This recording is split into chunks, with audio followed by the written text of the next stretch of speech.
aman gelmez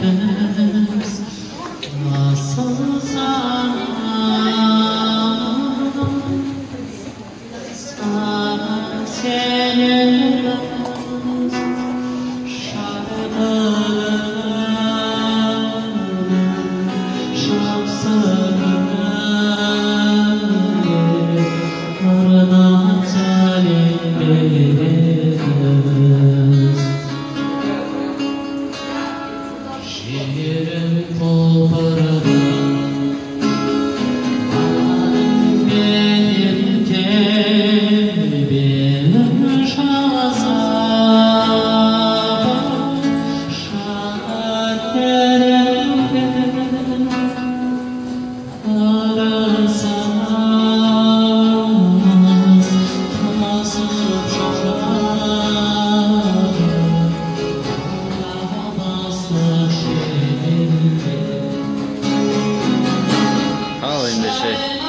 Ассалаумағалейкум, қазақ елі. Қарағандыдан барлығына сәлем. Бүгін әңгімеміз әдеттегідей күрке тауық шаруашылығы жайлы болмақ. Ендеше дайын болсаңыздар, бастаймыз. Ал ендеше сіздермен бүгін екі тақырып талдайтын боламыз. Біріншісі, күрке тауық инкубациясын бастан аяқ толық талдап өтетін боламыз. Екінші тақырып менің шаруашылығымда болып жатқан жаңалықтар мен өзгерістер жайлы. Ендеше біздің каналымызды, жаңадан өсіп келе жатқан каналымызды қолдап, мына видеоның астындағы қызыл подписация батырмасын басып, біздің каналымызда болып жатқан жаңалықтарды өткізіп алмақ үшін сол қызыл подписация батырмасының жанындағы қоңыраушаны белгілеп қойыңыздар. Сол кезде біздің каналда жаңа видео шықса, сізге міндетті түрде хабарлама келіп түсіп отыратын болады. Ендеше бастаймыз. Видео ұнаса лайк басып қолдап отырыңыздар, біздің каналға тіркеліп қойыңыздар. Ендеше күрке тауық инкубациясы жайлы. Күрке тауық инкубациясы 4 кезеңнен тұрады. 4 кезеңнен тұрғанда, ардақты ағайын, бірінші кезең, мынау күрке тауықтың жұмыртқасын инкубаторға салғаннан бастап, бірінші күн мен 5-ші күннің аралығында температура жаңадан салынған жұмыртқалар қыздырылуы үшін бірінші 5 күндікте 38 бен 37,8-дің аралығында болады. Және де ылғалдылық 70% бен 60%-дің арасында болғаны абзал. Осы уақытта инкубатор салқындамау керек, тоқтан өшпеу керек. Жалпы инкубация аралығында күрке тауықтың жұмыртқасы салқындайтын болса, ол инкубацияға, ұрықтың дамуына өте теріс әсерін тигізеді. Ең басты уақыт осы басындағы 5 күн. Сол аралықта жұмыртқаның ішіндегі ұрық дами бастайды, дамуын бастайды. Екінші кезең, айтып өтейін, бірінші кезеңде инкубаторды ашып қажет емес, температура сол қалып сақталу керек. Екінші кезең 6-шы күн мен 14-ші күннің аралығы. Осы аралықта ең алдымен күніне 4-5 минутқа инкубаторды ашып, жұмыртқаларды салқындата бастаймыз. 7-ші күннен бастап мынау инкубатордағы жұмыртқаның біреуіне лейкопластырмен жеке термометр жапсырып қойған дұрыс. Ол жұмыртқаның ішіндегі, мысалы 11-ші күннен бастап жұмыртқа өз жылуын бөле бастайды.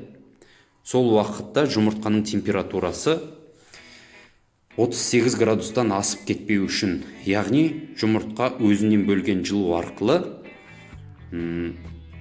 өзін өзі күйдіріп алмас үшін, қысқаша айтқан кезде. Осы аралықта жаңағы инкубаторды ашып желдетіп отырамыз. Осы аралықта ылғалдылық 50% бен 55%-дің аралығында болуы керек. Үшінші кезең 14-ші күн мен 24-ші күннің аралығы. Осы уақытта инкубатордағы температура 37,4 пен 37,6-ның аралығында болу керек, одан аспау керек. Жаңа ғана айтып өткендей, жұмыртқалар өз жылуын бөле бастайды. Жұмыртқаның температурасын міндетті түрде қадағалап отыру керек. Және де жұмыртқаға жапсырып қойған термометр арқылы мынау инкубаторды күніне бір уақыт, екі уақыт ашып желдетіп отырғаннан кейін жұмыртқаның өз температурасында қадағалап отырамыз. Инкубаторды ашқан бетте жұмыртқаның өзінің температурасы 38 градустан төмендемеу керек. Инкубатордың жалпы температурасы төмендейді ашқан сайын. Ол не үшін керек? Ол ұрық дамыған сайын біз ол ұрықты шынықтырып отырамыз. Яғни жұмыртқадан шыққан кезде температураның ауыс-қиысына, өзгерісіне шыдамды, яғни толық инкубацияның басынан бастап соңына дейін ашылмаған, желдету жасалмаған балапаннан гөрі жаңағы кішкене өзгерістерге шыдамды, төзімді балапан шығады. Күркетауық инкубациясының 3-ші кезеңі 14-ші күн мен 24-ші күннің аралығында болады. Осы уақытта, яғни 14-ші күннен 21-ші күнге дейін температура 37,4 пен 37,6-ның арасынан аспау керек. Соңғы, жаңағы 3-ші кезеңнің соңғы 3-4 күнінде температура 37,1, 37,2-ның аралығында болады. Яғни күркетауықтың балапандары дамуының соңғы кезеңі. Осы уақыт аралығында ылғалдылық 45 пен 50% аралығында болады. Яғни жұмыртқаларды сәл кептіреміз деген сөз. Ішіндегі дамып жатқан балапан шығуға дайындалады. Маңайындағы жаңа қалған ылғалдылықтың барлығын сорып, жұмыртқаның бас жағындағы жаңа ауа камерасы кеңейе бастайды. Ең соңғы 4-ші кезең 25-ші күннен бастап соңғы 28-ші күн аралығында. Ол уақытта ылғалдылықты 70%-дан көтереміз. 70% бен 75%-дің 80%-дің аралығында болу керек. Ол не үшін? Ылғалдылық көбейгеннен кейін біріншіден жұмыртқаның сыртындағы қатты қабық жұмсарады. Яғни балапанның шығуы жеңілдейді деген сөз. Және де осы уақытта жұмыртқаның аударылуын, яғни переворотты тоқтатамыз. Себебі жаңағы инкубатордың жұмыртқаны тігінен қойып қойсақ, жан жағындағы перегородкаларды алып, аваскоп жасалғаннан кейінгі жаңағы неоплод жұмыртқаларды алып тастаймыз. Яғни ішінде ұрық жоқ жұмыртқаларды алып тастаймыз да балапандардың жеңіл шығуына септігін тигіземіз, көмегіміз тигіземіз. Яғни алынып тасталған жұмыртқалардың орны босап, балапандар шығуына орын кеңейеді. Мінекей күркетауық инкубациясы осындай кезеңдерден тұрады. Ендеше инкубация жасап жатсаңыздар, бастап жатсаңыздар, істеріңізге сәттілік. Мінекей қазақ бауырлар білсін деп, көрсін деп салып жатқан видеоларымыздың, бүгінгі видеоларымыздың ақпараттар легі осындай болды ағайын. Екінші тақырып қайда дейсіздер ма? Екінші тақырыпты, яғни менің шаруашылығымда болып жатқан өзгерістерді бірінші тақырыпты талдау барысында сіздерге көрсетіп өттім.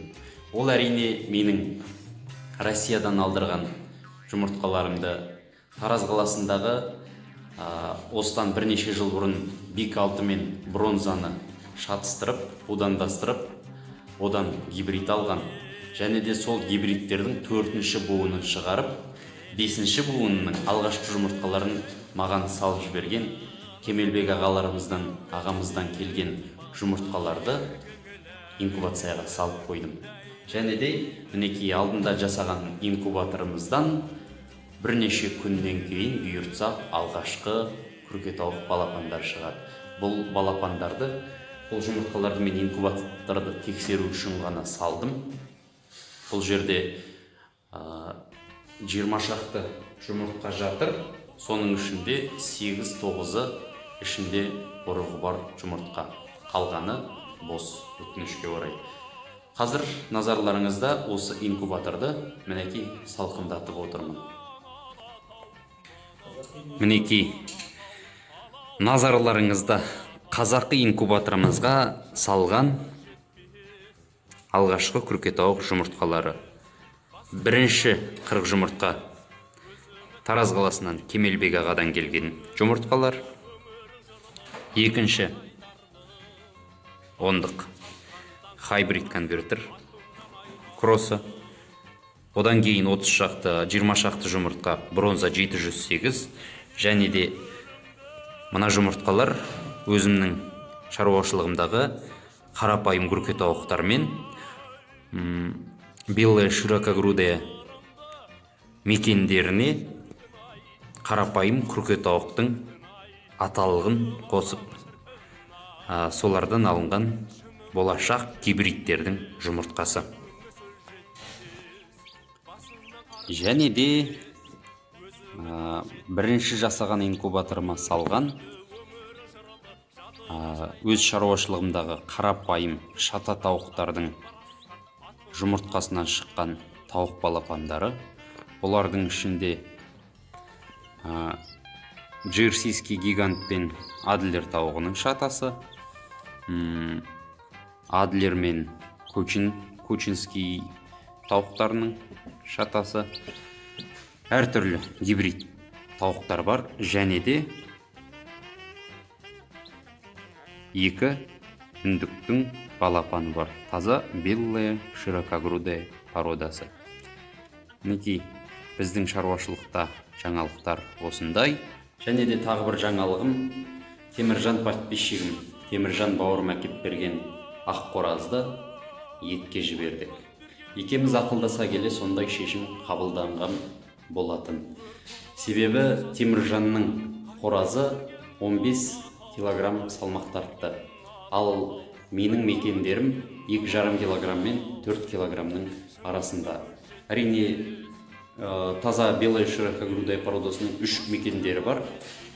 Бірақ та өзіме қызық болып тұрғаны, белая широкогрудая мекендері мен қарапайым күркетауықтың қоразының арасындағы гибридтің салмақ жинауы қандай болады, денсаулығы қандай болады, соны тексергіміз келеді.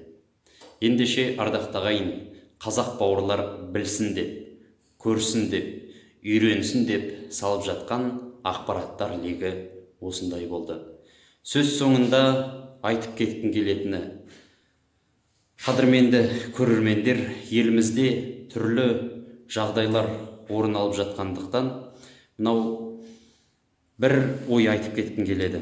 Баяғыда ауылда жүрген кезде аталарымыз, апаларымыз жаман нәрсенің атын ататпайтын, тіпті қасқырдың атын ататпайтын, ит құс дейтін, жаман ауру дейтін. Байқаусызда айтып қалсақ, әй қыршын, жамандық шақырып, атама атын деп ұрсып жататын. Ендеше қадірменді ағайын, қайта-қайта мессенджерлерге, группаларға сол жайында нәрселерді сала бермей, сабыр сақтайық. Ол ақпараттың дұрысы бар, терісі бар. Жалпы барлық ақпаратты жаңалықтардан көріп отырмыз, біліп отырмыз. Жалпы сол жаман аурудың атын атап, өзіміздің үйімізге, шаңырағымызға жамандық шақырмайық. Жалпы әрқайсымыз жеке гигиена талаптарын сақтап отырсақ, өзімізге қауіпсіздік сақтап, қоғамдық орындарға, адамдар көп шоғырланатын жерлерге бармасақ, үйде отырып сабыр сақтасақ, сақтайды. Сақтансаң, сақтаймын деген. Осы орайда Жұбан Молдағалиев атамыздың бір шумақ өлеңі ойым оралады ағайын.